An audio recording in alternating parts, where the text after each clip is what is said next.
Fear of missing out. Essa sensação de não conseguir desligar de um dia de trabalho e ficar sempre checando para ver se tem alguma coisa ali. A gente vive uma rotina de escassez, né? A percepção dessa escassez, ela aumenta quando a gente compara a nossa realidade com essa realidade projetada nas redes. As redes, elas conquistam, e principalmente essas novas gerações, porque eu comparo a minha vida, mais do que a minha vida, as minhas expectativas, com o que a rede me oferece, e aí você navega no Instagram, etc., como eu navego.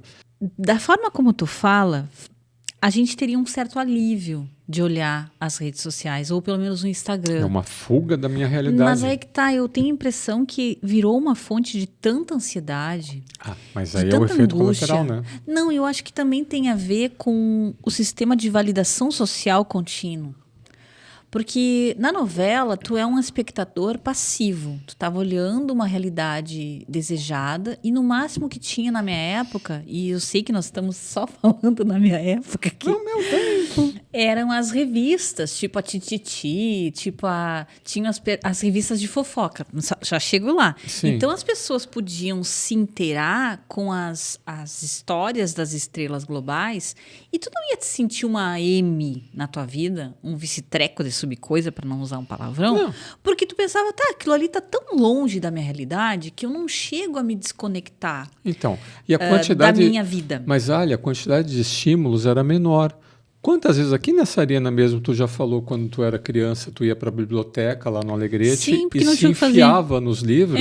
Nas bibliotecas. E ao se enfiar nos biblioteca. livros, né, tu era transportada, né, para aquelas histórias. Acompanha meu raciocínio. O que eu quero dizer é o seguinte, é que a gente tem uma comparação de status que gera muito mais angústia. Eu tenho a impressão que o que a gente está tentando fazer nas redes é uma extensão das nossas dificuldades emocionais que antes a gente resolvia no quintal de casa. Uhum. A gente resolvia na quermesse da igreja, a gente resolvia naquele fatídico jantar de família que todo mundo botava os podres para fora. Sim, aí você lembra do dilema das redes. A armadilha das redes é conforme aquilo que você postar ou visualizar, a rede vai te reforçar pelos algoritmos dela.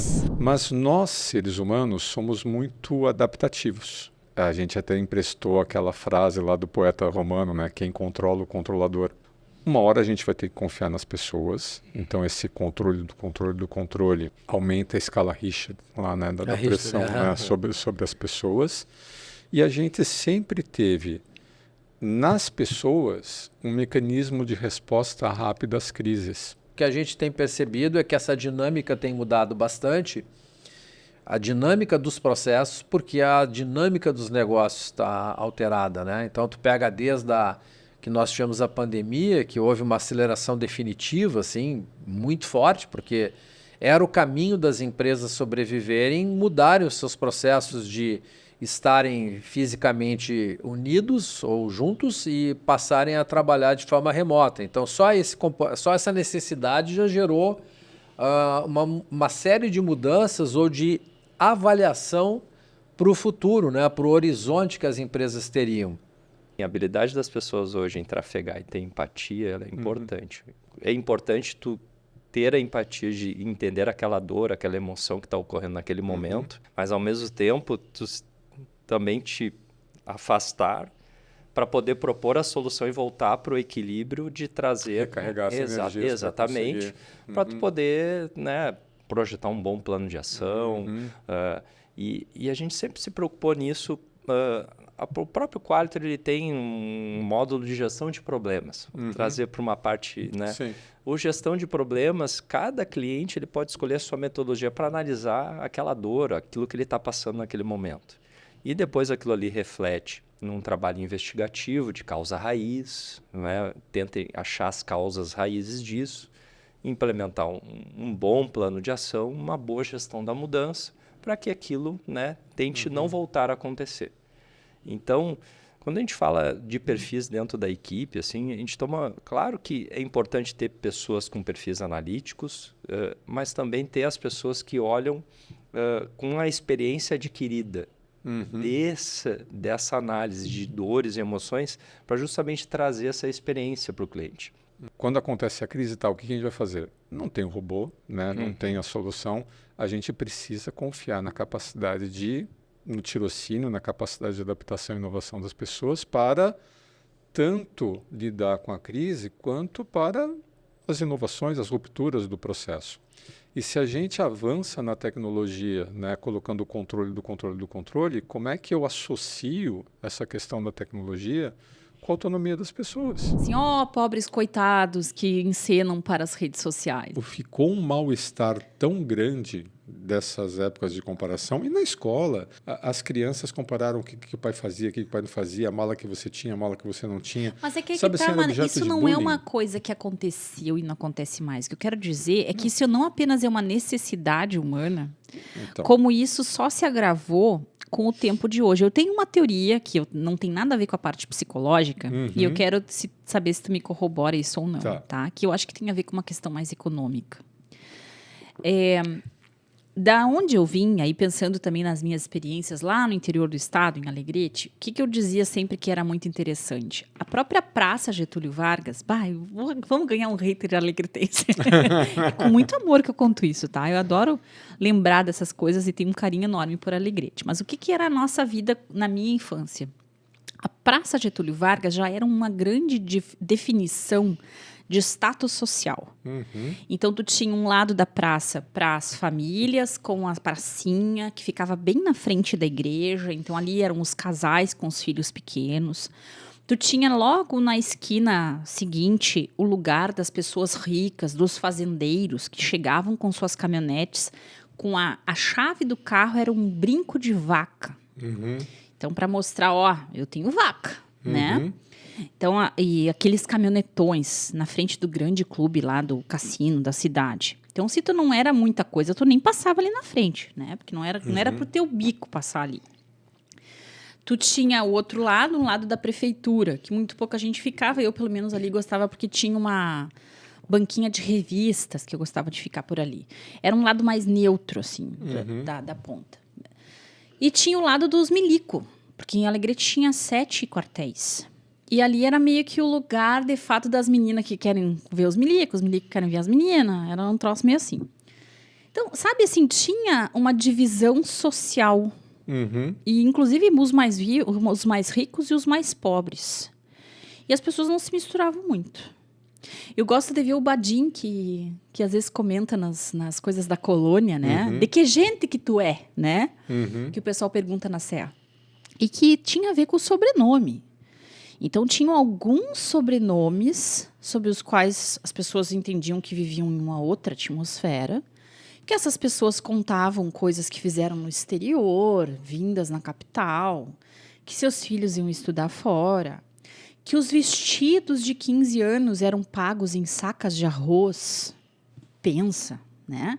Só que tu tinha uma inveja dessas pessoas? Provavelmente sim. Muitos tinham. Mas isso ficava tão longe da tua realidade que isso não te, de alguma maneira, desmerecia como pessoa. Você não era daquele grupo de pessoas. Esse tal status social estava bem estabelecido. Hoje tu tem uma ilusão de que daqui a pouco tu vai colocar um post correto e tu vai ganhar milhões de seguidores e um monte de dinheiro vai entrar na tua conta. Ou quem sabe tu vai descobrir a última panaceia da Bitcoin ou de qualquer coisa assim. E tu tem muito medo de perder o status que tu tem. Sim, os jovens estão sendo jogados para a rede social sem nenhum preparo. Sufocação, a sensação de não conseguir respirar. Não saber para que lado vai correr, né? De que lado vai vir a bala, né? Que você tá tendo pressão por tudo quanto é lado.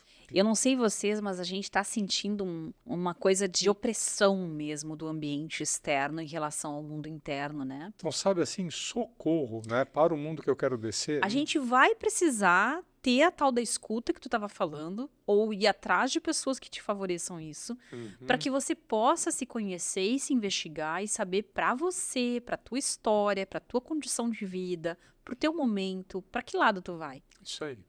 Aquela necessidade de mentoria que a gente tinha antes e que a gente ia atrás de um padre, de um pastor, de um professor, de alguém para te ensinar e te dar o caminho, a gente vai ter que ir atrás disso.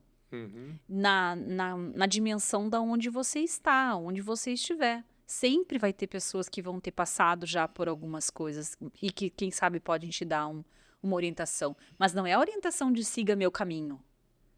É a orientação de a escuta qualificada para o que tu tem para me dizer, né, mano? Nossa, isso começa ali, eu vou abrir um parênteses aqui e fechar bem rapidinho, com aquilo que a gente estava vendo do livro do Saad, lá da felicidade. Qual que é o fundamento por trás desse teu filtro, né? Já devo ter falado aqui algumas vezes, né? Não, que eu estou pesquisando felicidade. Sim, não, é sobre o Saad, não. E aí o Saad, ele tem lá um livro sobre a felicidade na visão dele, né? Que é um grande pesquisador e professor da área. E ele falou, tá, qual que é a premissa, né, por trás dessa busca da felicidade? Então ele começa. Os primeiros gregos eram fatalistas, né? Fate. Então, olha, é o que o destino. É o destino. Aceita, né, que é assim. Né, não a tem vida essa. é essa aí. Aí os próximos gregos falavam, não, você é agente, você pode mudar a sua vida. Então eu tenho autonomia para mudar a minha vida, então eu tenho que acreditar no meu potencial. Tá. Os próximos gregos falavam, não é bem assim, coisas vão acontecer. Você pode escolher como você vai reagir. Aquilo que aconteceu. Então, eu não tenho como controlar tudo, né? Mas eu tenho como controlar minha resposta, né? E é nessa terceira linha que cabe muito da inteligência emocional, tá, gente? Mas tá falando do estoicismo nessa terceira. Aí veio os romanos, né? Que, não, você tem que fazer o que Deus, né, fala que tem que ser feito. E felicidade nessa vida esquece, né? Você vai ter que amargar algum sofrimento porque a felicidade de fato é na próxima vida. Fala, não, mas não é desse jeito, é fazer pelo outro, né? Que ao fazer pelo outro que de fato você vai ser feliz. Então ele foi colocando assim todas as premissas básicas até o iluminismo, né? Então olha só, qual que é a tua premissa básica? A partir da tua premissa básica, quais são as suas perspectivas e visão de futuro para você encarar essa realidade? Olha o quão profundo pode ser, né, qual essa que é escuta. A tua premissa básica? A minha premissa básica, atualmente, eu acho que é estoica. Eu também. Né? A gente combina Não dá para a gente controlar tudo, né? Não é que eu sou agente de tudo, né? Porque o ser agente do tudo é o pensamento mágico, que a gente já... A gente várias vezes já criticou aqui várias vezes, né? Só querer que vai acontecer. Não é bem assim, meu amigo. Você pode, né, influenciar alguns resultados, mas a gente está à mercê de vários desses resultados. Pandemia, enchente, bolha imobiliária, etc, etc. Mas, né, embora você não consiga controlar todos os fatos, você pode tentar controlar a forma com que você reage às adversidades. E aí você precisa ter competências emocionais para melhorar a tua capacidade de resposta, adaptação, resiliência, etc, etc, etc. Eu acho incrível essa capacidade que está tão necessária de olhar o todo e de deixar esse todo conversar com a gente. Então, pensando no nosso trabalho na Conexão IE, muitas vezes eu me vejo nessa posição. Eu estou lá nas organizações, a gente tem uma pauta ali do que fazer naquele dia, mas eu sempre digo, eu posso fazer o mesmo treinamento centenas de vezes, e nenhuma vez vai ser o mesmo caminho.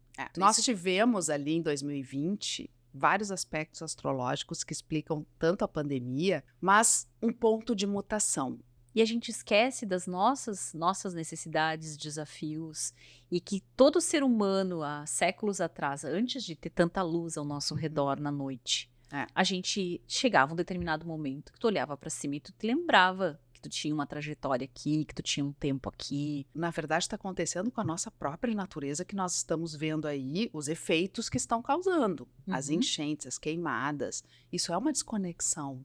Eu tenho uma amiga, a Lara Lutzenberger, filha do Lutz. Eu fiz um trabalho sobre ele no ensino médio. Que ela diz, a gente está vivendo uma psicopatia ambiental.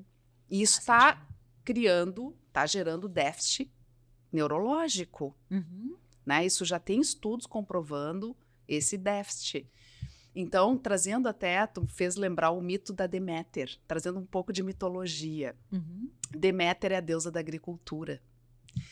E ela tinha a filha Perséfone, que viviam naquela abundância da natureza e numa profunda conexão de mãe e filha. Aquela pureza, né? E aquela conexão de vida, de fertilidade. Eis que um dia Perséfone está no campo e Hades, o deus da morte, do submundo, sequestra Perséfone e leva para o submundo. Isso criou uma dor profunda, tanto em Perséfone quanto na sua mãe Deméter. E com essa dor, a própria natureza começa a morrer. Né? Então, toda aquela fertilidade começa a secar. Aí não tem a colheita, não tem as oferendas para os deuses. E aí Deméter vai conversar com Zeus para dizer, olha, não tem como, eu não tenho mais como nem ter as oferendas para... faça alguma coisa. E o Zeus conversa com Hades e ele consegue negociar. Então, parte do ano, a Perséfone convive com a mãe, e que tem a ver com as estações da natureza, com a primavera, quando é fértil, quando floresce, quando gera vida. E quando ela volta para o submundo, é o inverno, é a seca, é a falta de subsistência. E isso tem uma conexão profunda com a natureza e com a própria vida. Porque no submundo não acontece nada. É a morte. É escuro. E isso faz explicar também, Fê, pensando nessa desconexão, como a gente não está vivendo mais as estações da nossa própria vida, ou das diferentes transições que a nossa vida traz. Os ciclos. Né? Os ciclos. Então, pensando, por exemplo, no inverno, né? Me lembrei agora de um livro que eu vou trazer ainda, a gente vai ter ele de novo, que é A Voz do Self. E ele é uma conversa imaginária com Jung. Esse livro eu fiz lá em 2011, mas ele precisa de revisão. Mas uma das coisas que lá no livro eu abordava era isso, essa necessidade de recolhimento que a gente tem que ter. Que pensando agora no mundo das redes sociais, das coisas digitais, o tempo inteiro está interagindo, a gente não está respeitando os ciclos de incubação, de recolhimento, de se reconhecer.